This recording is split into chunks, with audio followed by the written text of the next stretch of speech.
नमस्कार दोस्तों, उम्मीद करते हैं कि आप लोग बहुत ही अच्छे होंगे। देखिए, आप में से काफ़ी सारे लोग ऐसे हैं जो कि वंशावली बनाना चाह रहे हैं। तो आप सभी जानते हैं कि अभी जो है वंशावली का काम रुका हुआ था, क्योंकि इसका जो है विचार विमर्श चल रहा था कि वंशावली जो है किन के माध्यम से बनेगा। ठीक है, पंचायत स्तर वाले की हम बात कर रहे हैं। तो अभी जो है फाइनली यहाँ पे सरकार के द्वारा अपडेट आ चुकी है कि वंशावली जो है किस तरह से बनेगा। तो इस वीडियो में आपको हम वंशावली का जो नई प्रक्रिया है उसको आपको बताने वाले हैं कि वंशावली जो है आपका किस तरह से बनने वाला है। ठीक है, तो प्लीज़ वीडियो शुरू से अंत तक लेकर जरूर देखिएगा और वीडियो अच्छा लगे तो वीडियो को लाइक जरूर करिएगा। सबसे पहले हम वंशावली का जो प्रकार है उसको समझते हैं कि वंशावली जो है कितने प्रकार से बनता है। ठीक है, तो वंशावली जो है दो प्रकार से आपका बनता है। ठीक है, पहला बनता है पंचायत स्तर से, जिसके बारे में आप सभी जानते हैं, और दूसरा बनता है आपका जो है कोर्ट स्तर से। ठीक है, तो हम इस वीडियो में जो है पंचायत स्तर की बात करने वाले हैं। कोर्ट स्तर का अलग प्रोसीजर होता है, जिसका वीडियो आप कहेंगे तो हम अलग से ला देंगे। ठीक है, समझ में आ गया।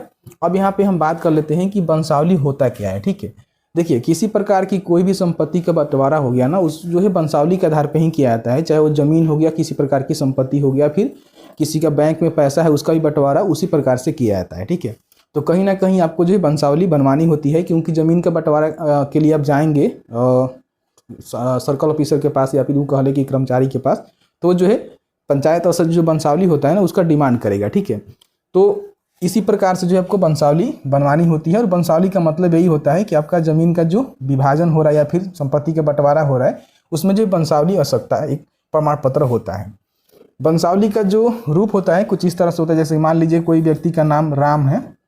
ठीक है, और उनका जो है दो पुत्र हैं, जैसे कि ए हो गए, बी हो गए। ठीक है, तो राम जो व्यक्ति है ना, इसके संपत्ति में दोनों का शेयर हो गया। ठीक है, तो इस तरह से वंशावली का जो फॉर्मेट है आपको देखने को मिलता है। जैसे कि मान लीजिए ए के 3 बेटे होंगे, बी के 2 बेटे होंगे, तो ए का जो शेयर होगा उसमें से 3 जगह यहाँ पे लगेगा। ठीक है, और बी का भी जितने बेटे होंगे उसके हिसाब से उनका शेयर लगेगा। ठीक है, तो इस तरह से वंशावली का जो फॉर्मेट है वो बनता चला जाता है, और जिनका जितना शेयर होता है उस तरह से इसमें दर्शाया जाता है। ठीक है, तो ये जो आपका वंशावली का एक तरह से फॉर्मेट होता है जो कि इसी प्रकार से आपको देखने को मिलेगा। ठीक है, अब यहाँ पे हम बात कर लेते हैं कि जो नई प्रक्रिया लागू की गई है ना, उसके प्रकार से आपका जो है वंशावली कैसे बनेगा। मान लीजिए आप पंचायत के जनप्रतिनिधि हैं, तो आपको भी पता होना चाहिए, सरपंच हैं या फिर आप पंचायत के सचिव हैं, तो भी आपको पता होना चाहिए कि आपका जो वंशावली है ना आप कैसे लोगों का निर्गित करेंगे। ठीक है, और साथ ही साथ आप आवेदक हैं, अपना खुद का बनाना चाहते हैं तो कैसे बनवा सकते हैं उसकी रिगार्डिंग तो हम जानकारी दे ही रहे हैं।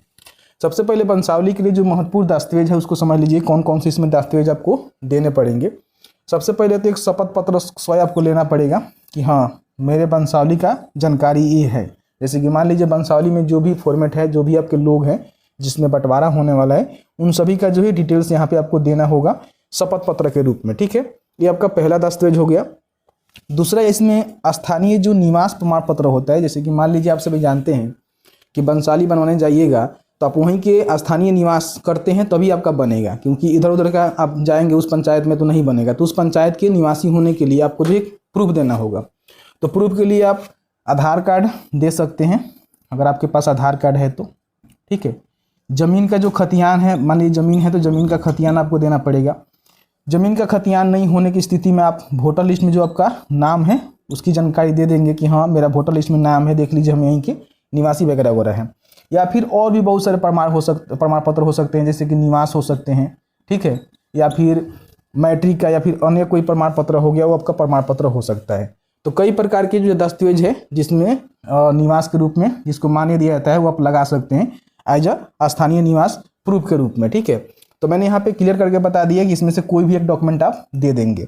उसके बाद स्थानीय निवास प्रमाण पत्र की जानकारी हमने आपको दे दिया। अब यहाँ पे आपको जो है एक लिखित आवेदन पत्र देना होगा कि हाँ मुझे जो है वंशावली बनवाना है।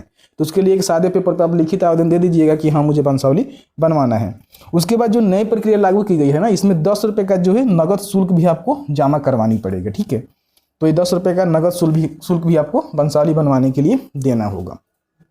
सभी डॉक्यूमेंट्स को तैयार करवा लेने के बाद आपको करना क्या है, देखिए जब भी इस डॉक्यूमेंट्स को तैयार कराइएगा ना तो 2 प्रति में 2 पेज में, मतलब कि 2, जैसे कि मान लीजिए एक इसका पूरा फॉर्मेट आप तैयार करा लीजिए, फिर उसका दूसरा करवा लीजिए, मतलब 2 कॉपी एक करवा लीजिएगा, 2 प्रति करवाइएगा। ठीक है, क्योंकि एक प्रति जो है आपकी मिलेगा और एक प्रति जो है आपके पंचायत कार्यालय में जमा हो जाएगा। तो 2 प्रति में आपको तैयार करवाना है और इसको लेकर कहाँ जमा करना है, आपके पंचायत के सचिव के पास। अगर आप पंचायत स्तर का वंशावली बनवा रहे हैं तो पंचायत सचिव के पास डॉक्यूमेंट आप जमा करवाएंगे, 10 रुपये का नगद शुल्क जमा करवाएंगे तो आपको रसीद देंगे 10 रुपये का, ठीक है। और ये क्या करेंगे पंचायत सचिव, अधिकतम 7 दिनों के अंदर, ठीक है, उनको जो है पूरा अपना जो भी सत्यापन है वगैरह वगैरह करके अग्रसित कर देंगे ग्राम कचहरी के सचिव के पास, ठीक है। ग्राम कचहरी के सचिव क्या करेगा कि उसके पास जो संधारित पंजी है उसमें इसकी डिटेल्स ऐड करेगा, जो भी आपने जानकारी दिया हुआ है, और उसके बाद वो जो है ग्राम कचहरी के जो सरपंच है उनको अग्रसित कर देगा, यानी कि बढ़ा देगा कि हाँ आप ये देख लीजिए वंशावली बनवाने के लिए आया हुआ है। अब देखिए इसमें सरपंच का रोल ये है ना कि जो भी उसके पास डॉक्यूमेंट आएगा, पहले तो पंचायत सचिव के पास जाएगा, फिर ग्राम कचहरी के सचिव के पास जाएगा, उसके बाद सचिव जो है ग्राम कचहरी के सरपंच को देंगे। सरपंच क्या करेगा कि उसका जो एक फोटो कॉपी कराएगा, ठीक है, और कराने के बाद जो पंचायत का सूचना पट होता है उस पर एक सूचना लगा देगा कि हाँ हमारे पास वंशावली बनवाने के लिए आया हुआ है, अगर किसी को कोई ऑब्जेक्शन है तो 7 दिनों के अंदर अपना जो ऑब्जेक्शन है यहाँ पे दे सकते हैं। तो 7 दिनों के अंदर अगर किसी को भी इस वंशावली पे ऑब्जेक्शन है, जैसे कि मान लीजिए कई सारे लोग ऐसे होते हैं जिनको किसी प्रकार की समस्या होता है, तो कहाँ जाएंगे कहने के लिए, तो वो जो है जाकर यहाँ पे सरपंच से ऑब्जेक्शन करेंगे कि नहीं इस तरह से है उस तरह से है, तो उसका जो है समाधान सरपंच को करना होगा। नहीं मानते हैं तो इनका जो वंशावली है उसको रद्द कर देना है, नहीं बनाना है, ठीक है। लेकिन हाँ वो लोग मान जाते हैं, कोई किसी प्रकार का ऑब्जेक्शन नहीं करता है, तो सरपंच क्या करेंगे कि अपना जो है सिग्नेचर मुहर करके इसको बना देंगे, ठीक है। उसके बाद उनके पास जो है 15 दिन का समय रहेगा अधिकतम, इसके अंदर ही इनको ये सारा काम करना होगा। 7 दिन तक तो ऑब्जेक्शन लेंगे, उसके बाद इसको निर्गत करेंगे अपना सिग्नेचर मोहर करके, ठीक है। सिग्नेचर मोहर होने के बाद क्या होगा कि फिर पंचायत सचिव के पास जाएगा। पंचायत सचिव क्या करेगा कि 2 प्रति जो रहेगा ना, तो 1 प्रति पर सिग्नेचर करवाएगा आवेदक से और दूसरा प्रति पर जो है खुद करेगा, मतलब 2 प्रति रहेगा तो एक पर आवेदक सिग्नेचर करेगा, एक पर जो है पंचायत सचिव सिग्नेचर करेंगे। पंचायत सचिव जिस पे सिग्नेचर करेंगे वो आवेदक को दे दिया जाएगा और आवेदक जिस पे सिग्नेचर करेगा वो जो है पंचायत सचिव अपने पास कार्यालय में जमा कर लेंगे एज अ रेफरेंस के लिए, ठीक है। इस तरह से जो है आपका वंशावली जो है बनने वाला है। ध्यान रखिएगा कि इन फ्यूचर जो है ये वंशावली RTPS के माध्यम से ऑनलाइन बनने की बात चल रही है, तो बहुत ही जल्द हो सकता है कि ऑनलाइन भी आपका शुरू कर दिया जाए, ठीक है। तो इस तरह से जो आपका वंशावली बनेगा। और ध्यान रखेंगे दोबारा अगर वंशावली बनवाने जा रहे हैं तो आपको जो है 100 रुपये का पेमेंट करना होगा। पहली बार आपको 10 रुपया और दोबारा बनाने जाएंगे तो आपको जो है 100 रुपये का पेमेंट यहाँ पे करना होगा। तो इस तरह से जो है नई प्रक्रिया से आपका जो वंशावली है वो बनने वाला है। मैंने ऑलमोस्ट आपको सारा जानकारी बता दी है। फिर भी आपके मन में किसी प्रकार का कोई भी सवाल होगा इस वीडियो से रिलेटेड तो आप हमें कमेंट सेक्शन में कमेंट करके पूछ सकते हैं। साथ ही साथ इस वीडियो में किसी प्रकार की कमी है, मान लीजिए आप रिलेवेंट कोई व्यक्ति हैं, आपको लगता है कि नहीं किसी प्रकार की कोई कमी है, तो कमी भी आप बता सकते हैं कमेंट सेक्शन में। और वीडियो कैसा लगा है उसके रिगार्डिंग भी आप हमें जानकारी दे सकते हैं। तो बस आज की इस वीडियो में इतना ही। वीडियो अच्छा लगा है तो वीडियो को लाइक जरूर करें। Thank you very much.